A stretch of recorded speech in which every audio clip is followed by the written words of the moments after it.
Is there a conspiracy to keep you an out-of-shape slob? And then we take a look at a truly terrifying story from the conspiracy theory iceberg. We talk a lot about religious miracles and visions, but what happens when the vision could be a haunting? Today on Dead Rabbit Radio.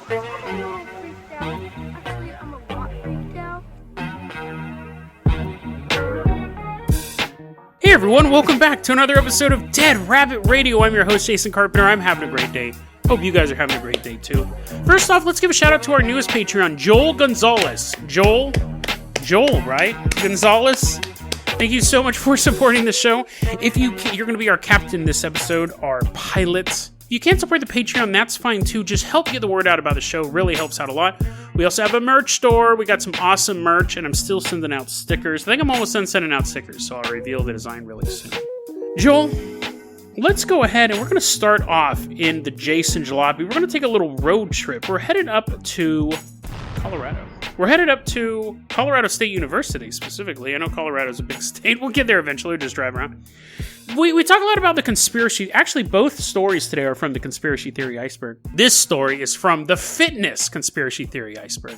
It's interesting. I've seen a lot of these icebergs come out. A lot of you guys mail them to me. That's great. I really appreciate it. This one is all fitness related. Joel, we're going to pull up to the Colorado State University. It's 1973. It's May 1973. Hope you brought your bell bottoms. Chest hairs all showing. I didn't plan on coming in 1973. This is what I normally wear. We walk in. There we're going to meet a dude named Casey Vitor. Casey Vitor. Now, he used to be a bodybuilder. He used to be really into bodybuilding. He actually won some bodybuilding competitions. But when he was working out a couple years ago, he sliced the tip of his finger off, had to go in for a tetanus shot. The tetanus shot almost killed him. He dropped from 200 pounds to 167 pounds. Part of it was depression. Part of it was almost dying from a tetanus shot. You know, bad combination of things. Bodybuilding is all about building mass. You know what bodybuilding is, right? So his bodybuilding career was kind of falling apart, but he was a gifted athlete. He's down on his luck. He's sitting there. He's just like, his finger's like barely holding on. He has a Band-Aid. He's like, in between all the weight loss, depression, and tetanus shot, I forgot to have my finger reattached. Oh well. It's all blue, like him. But his finger is physically blue. He is depression blue. And then one day he hears a knock on his door. Come in. I can't open the door. I'm missing a fingertip. And this dude walks in. His name's Arthur Jones. And he's like, Casey, I'm here to change your life. And so Arthur and Casey get together. They go on a little road trip. They go up to Colorado State University. Arthur Jones, he's the inventor of the Nautilus system, which is a highly advanced home workout system. A lot of... That's not a steam train. That's me lifting weights with like the bars, the plates on them that like slap against each other. A weightlifting machine. You know what I'm talking about, right? It's not like free weights. So now we were waiting here the whole time at Colorado State University. I had to do that background. Now we're sitting there and we see Arthur and Casey walking up the steps and I'm like waking Joel up. Dude, the story's starting. He's like, what? So we wake up. And he's like, come on in, you schlubs. We're going to work out. I'm going to show you what's really going on. So Arthur walks in. Music starts pumping up. Casey's still a little depressed. But we all got on sweatbands and stuff like that, unitards. And we're just doing a musical montage. Lifting weights and stuff like that. Just sweat everywhere. This is pre-coronavirus. So we're like right next to each other. Sweat from my face is falling on you. You're like, ah. Here's what happened. While we're working out, we see what's really going on. Arthur Jones invented this system. So he had the Nautilus home system, but he actually invented these prototype machines. And what he was trying to do was this thing called negative reps. So you get assistance lifting the weight up, and then it's all on you. Casey would come into this gym.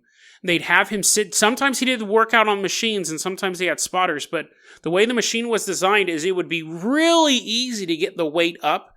You had to slowly lower it down. So negative reps. Instead of pushing up like you're on the bench press and then bringing it back down, you could have more weight put on you, lifted up, and then you would have to bring it down nice and slow. Otherwise, you die. And then your assistants pick it back up for you, called negative reps. He built machines, prototype machines that do this as well. So you didn't need a spotter. The machine would actually lift up a super heavy amount of weight, and then you would have to slowly bring it down. This was Arthur Jones. It wasn't just Arthur Jones and a sweaty dude working this out. They had a bunch of scientists because really people wanted to see if this was going to work.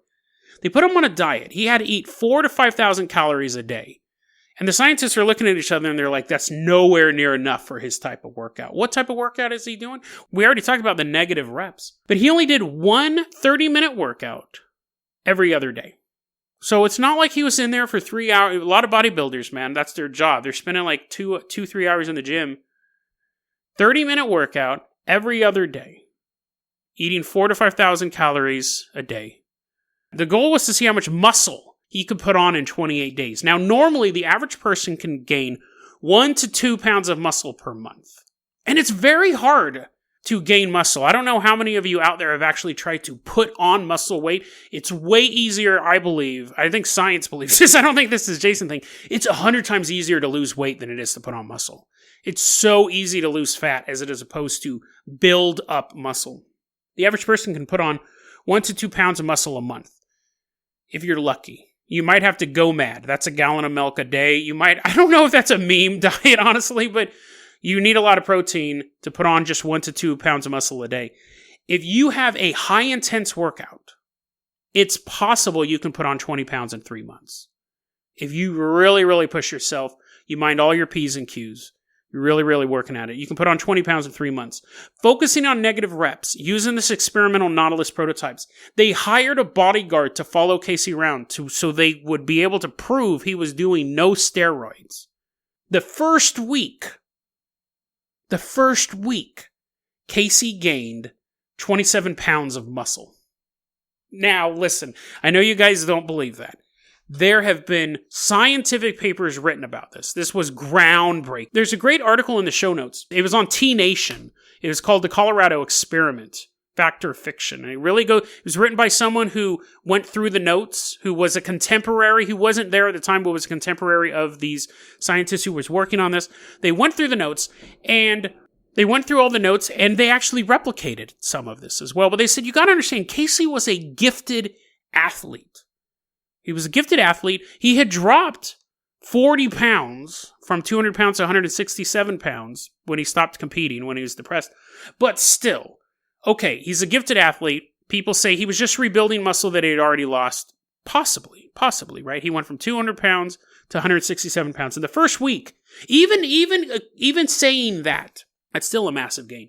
In the first week, he gained 27 pounds of muscle. He lost 7 pounds of fat. His total weight gain in 28 days, muscle weight gain in 28 days, 63 pounds of muscle in a month. He was 200 pounds. He dropped down to 167. He puts back on the 27 pounds. That's the muscle he lost. He put on an additional 35 pounds in the remaining 3 weeks of that month. The article that I mentioned earlier was written by Ellington Darden. He's a PhD, and he was writing this article. So it wasn't some just guy writing for T Nation, with Testosterone Nation is what the T stands for. Guy who has his reputation on the line, right? And he's like, I knew the scientists who were working on this.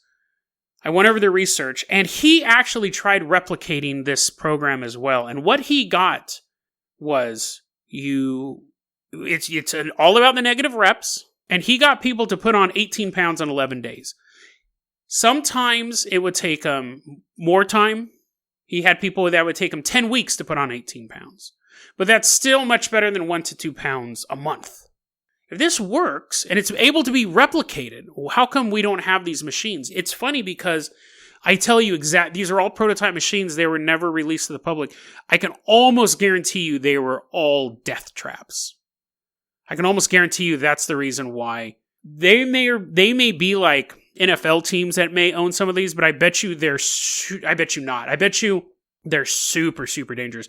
Negative reps hold a far higher ceiling for...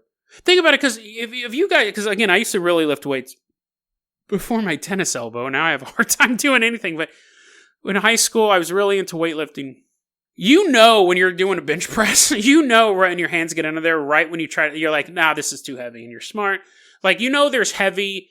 too heavy, and then this will kill me heavy, and you start to lift and you're like, no, I'm not strong enough for this, and you'll take a couple plates off or a plate off or whatever. But With a negative rep, that's removed. It's already up in the air. And of course, your spotters are there if things really go bad. But if you have a machine that's mechanically lifting it up for you and assisting on the lift so much heavier than you could lift on your own, that was the point. You were doing these super high, intense workouts where you're lifting more than you could ever lift, and then you're slowly bringing it down. You people would be getting killed all the time. How many people are just total blowhards, and they're like, what? I can do a 1,000-pound hip sled, and then obviously they can't. But if they think they can, and it's already extended fully, and, they're dead. They're dead. The machine's done its part. It lifted 1,000 pounds in the air. Now your legs have to lower it. It would be getting people killed left and right. So it does seem that it is possible to put on, at the very least, 18 pounds in 10 weeks. At the very least. That seemed to be, even when they were replicating, that was the farthest one down. So that would be over a pound a week, which is still better than what modern science thinks you can do. But it is locked away. These secrets to physical fitness are locked away because people would most likely get killed. But if you have a good training partner that you really trust, who you don't owe money to or haven't been sleeping with their significant other, you may want to get some people together. And that's what the author of this piece recommended. That with the right team, you got good spotters. You can. He gives a full workout plan in the article. These are the exercises we did. It's not magical. Pay $19.99. In this article on T Nation, it'll list all the exercises, the breakdown, the negative reps, how to do it. Please don't kill yourselves, guys. But amazing. That's again on the conspiracy fitness iceberg. Very, very fascinating thing. The secrets to the physical fitness universe locked away on some random fitness website. So, Joel, let's hop in that Carpenter copter. We're flying away. We're leaving behind Colorado. We are headed out to Limpias. That is in Cantabria in Spain. This is also from the conspiracy theory iceberg. So we got 2 for 1 here. Pretty interesting combination. Generally, what I'll do is I'll find a new topic, and I'll read about it, and then I'll try to debunk it. And a lot of times I'm able to take a cheat route. I'll just look for other people who've debunked it. Now, sometimes it's like the one-off Bigfoot story. Person's walking through the wood, Bigfoot jumps out from behind the tree.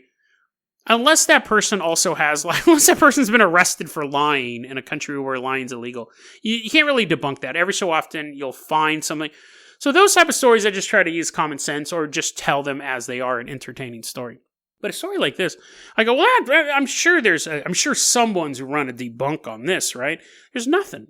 Not a single thing that would pop up. This is pretty high profile, too, so I was a little shocked. Near Limpias is San Sebastián de Garabandal. And that is where you had a very famous sighting of Michael the Archangel and the Blessed Virgin Mary appear. So you had people pilgrimaging to that area. People still go to both of these areas to this day. Now, despite the fact that Garabandal's, the visitation of St. Michael and the Blessed Virgin Mary at Garabandal came later than what happens at Limpias, Limpias definitely still seems to be the lesser known of the two. So, Joel, let's go ahead and land that Carpenter copter. We're back in the year 1914. And we're sitting outside the Church of St. Peter. Now, the Church of St. Peter, in it, they had a life-sized crucifix of Jesus Christ. The crucifix of itself dated back to, the 1700s. It's old work of art. Old religious icon, actually, would be a better term for it. It's a life-size, it's 6 feet tall, a life-sized crucifix of Jesus Christ up in the church. It's 1914, and there's a monk, and his job is to go fix a light that's hanging over the altar. So he gets a ladder, he's up there, and he's fooling around. He's probably not fooling around, he's probably actually doing his job. He's not, juggling light bulbs. But he's up there, and he's looking face-to-face with Jesus. He's eye level with Jesus. He's, he's not really paying attention to the crucifix. He's trying to do his job. He's working on the light. And then he finds himself drawn to look into the eyes of Jesus. And he's looking at it. And he's looking at it. And he's noticing that the eyes are slowly closing. Trick of the light. Hot day. Been touching hot light bulbs all day long. Who knows? But the eyes stay closed for nearly 5 minutes. So it's not like when you see something out of your corner of your eye. He's staring right at this thing. This crucifix that had been created long before he was born, would survive long after him, had changed and now had closed eyes. And after about 5 minutes, I don't know why it took him this long, but after about 5 minutes, he has a moment of panic. He falls off the ladder. He's kind of broken out of his trance, maybe. But anyways, he falls off his ladder. He stumbles to his feet. He runs, and he goes and tells a sacristan, I guess that's like the guy in charge. It's the guy who runs the parish. And so the monk's like, oh, dude, you won't believe it. You know that giant Jesus we have hanging up in the church? He closed his eyes. And the sacristan doesn't even break. It's like, oh, yeah, no, that's no big deal. What? Yeah, no, he did that before. He totally did it before. Sacristan's just filling out paperwork. Here's this quote from this article. He said he was not surprised, as he had heard that the Santo Cristo had closed his eyes on one other occasion, and that it was probably brought about by the working of some interior mechanism. Sacristan just goes back to filling out paperwork. Now, my follow-up question would be like, wait a second, you're telling me that crucifix is actually a giant robot? The one that was built in the 1700s, it actually has like a clockwork mechanism in its head, which would be far more terrifying, right? Right? I mean, like, the image of Jesus being crucified is already, it's supposed to evoke this just emotional reckoning in you. You're watching this man who died, who was basically born to die. But from the time he was born, he was going to be the sacrifice to the world. Now you're telling me he also has a robot brain? Like, I mean, the statue is already built to be unsettling. We're supposed to feel like torment and thankfulness when we see the crucifix. Like, we're supposed to understand the pain, but also go, oh, well, I'm glad he went through that, so I don't have to. But now you're telling me it's also like an animatronic. It's creepier. But the monk thinks about it and goes, I don't know. So he actually later on takes a ladder, puts it back up there. No one's looking. He walks up there and he starts trying to move Jesus' eyelids. He's like putting his fingers, and he's like, he's convinced that he saw it close. And the sacristan goes, oh, no, that's happened before. I bet you that's some sort of automatic thing. You know, every Easter he closes his eyes or something. So he's trying to do it, and the monk goes, no. There was no mechanism. There was no, like, flap there. It's not like one of those baby dolls when you lay down on their back, the eyes closed. It was nothing like that. But oddly enough, people don't consider it a huge deal. Flash forward till 1919, so 5 years later. There's a service going on, and the children notice it first. So when you're on the ground level, because it's a crucifix, if you haven't been in a Christian church, the crucifix, it's not ground level. It's kind of elevated, so it tends to be behind the pulpit. And the Southern Baptists, I'm Southern Baptist, we use just the cross. The crucifix we would have, that wasn't the main symbol in the church, but the cross is always above the minister. And in a Catholic church, I used to go to a Catholic private school, the crucifix will be elevated as well. It's not like you can like put your arm against it or something like that. It's specifically high, so you don't do that, so you venerate it. From where it's 6 feet tall and it's raised up. So from where you're normally at, you can only see the whites of his eyes. Like you're looking up at someone who's 12 feet up in the air. You can kind of just see it at an odd angle, but which would make it really easier to tell that something's different with the eyes. The kids in the service realize that the statue of Jesus, the crucifix, has closed its eyes once again. And then it begins to spread through the church. Everyone in the church starts to see the eyes closed as well. That's an interesting note because we've talked about that before. That's how a mass hallucination starts. We've done so many stories about mass hysteria, where it starts with a small group of people seeing it and then other people also exhibiting that. And this was an interesting part. You had people say it's sweating. Jesus is sweating. You had people go up there on ladders and they could feel the perspiration coming off of his brow. But you also had priests there who said they didn't see anything.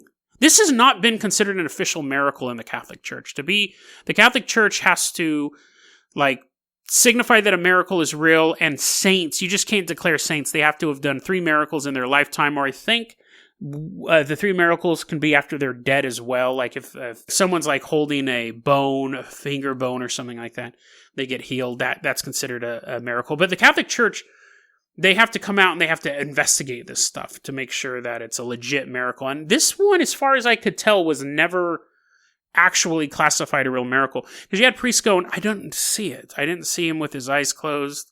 As soon as I had my back turned for 5 minutes and everyone's like, priest, look around. He's like, I'll get to it in a second. I'm finishing playing Pinochle. And then he turns around. He's like, what's all the commotion? Just sweat. There's a puddle of sweat on the floor. There were people there who said they didn't see it. Priests there said, I looked at it. It looked totally normal. That really makes it seem like mass hysteria. There was a journalist. You had journalists from all over the world come out. Like, this is a more obscure story now. There's probably a lot of Catholic listeners who are familiar with this, but I had never heard of this before. This is on the conspiracy theory iceberg. Journalists were coming from all over the world back in 1919. Pilgrimages, they'd come here. There was a journalist who was looking at the crucifix, and he sees something that I would consider absolutely terrifying. I think, let me just explain it, and then we'll dissect it. He's looking up at this crucifix of Jesus, and he sees... He'd take a deep breath.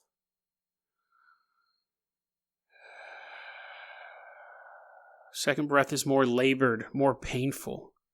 He says he can actually see the muscles tense, the arms try to rip free from the nails in the hands.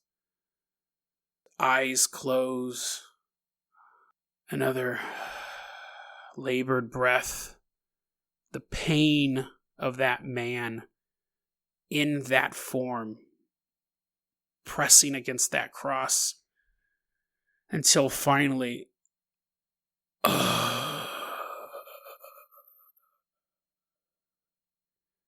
death rattle. Blood begins pouring out of the statue's mouth. I mean, listen, dude, everyone wants a sign, right, of your belief. Everyone wants to know that it's real, but come on. That's terrifying. And again, the crucifix is supposed to be a combination of pain and hope. That this happened for all of us. That this horrible thing happened for all of us. So, but there's I've never seen The Passion of the Christ. There's a specific reason I haven't seen Passion of the Christ. Because I don't want to see The Passion of the Christ. Like, I'm sure it's probably a well-made movie. I know a lot of people who've seen it, but it basically looks horrifying to me. And imagine seeing Passion of the Christ in front of you.